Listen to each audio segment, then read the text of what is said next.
নমস্কার দর্শক বন্ধুরা, রে স্পোর্টসের পর্দায় আপনাদের সকলকে স্বাগত জানাই। আরও একটা বিশেষ প্রতিবেদন ভিডিও নিয়ে আমরা চলে এসেছি আপনাদের সঙ্গে।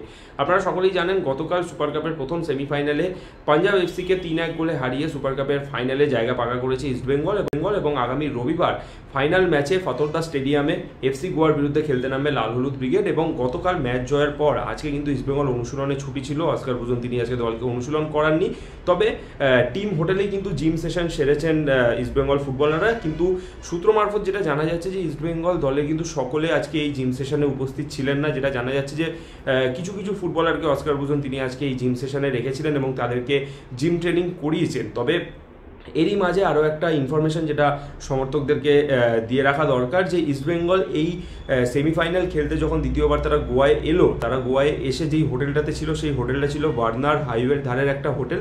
এবং সেই হোটেলে থেকেই এই যে কদিন ইস্টবেঙ্গল গোয়ায় এসে তাদের প্রস্তুতি সারলো বা প্র্যাকটিস ম্যাচ যাবতীয় যা খেললো, সেই হোটেলেই কিন্তু তারা স্টে করেছিল। গতকাল সেমিফাইনাল ম্যাচে জেতার পর ইস্টবেঙ্গল কিন্তু আজ সকালে তাদের হোটেল পরিবর্তন করেছে এবং যেটা অনুমান করা যাচ্ছে যে হয়তো ইস্টবেঙ্গল দল তারা তাদের পুরনো যেই হোটেলে তারা ছিল, গ্রুপ পর্যায়ের ম্যাচগুলো খেলার সময় ইস্টবেঙ্গল যখন গোয়ায় এসেছিল সেই সময় ইস্টবেঙ্গল দল যেই টিম হোটেলে ছিল সেই হোটেলেই কিন্তু ফিরে গেছে ইস্টবেঙ্গল দল, এমনটাই কিন্তু অনুমান করা যাচ্ছে। এবং সেই টিম হোটেল থেকে ইস্টবেঙ্গল গতবার যেই ট্রেনিং গ্রাউন্ডে অনুশীলন করছিল সালভাদোর দো মুন্ডোর মাঠটা, ইস্টবেঙ্গল আবারও তাদের সেই পুরনো প্র্যাকটিস গ্রাউন্ডেই ফিরতে পারে।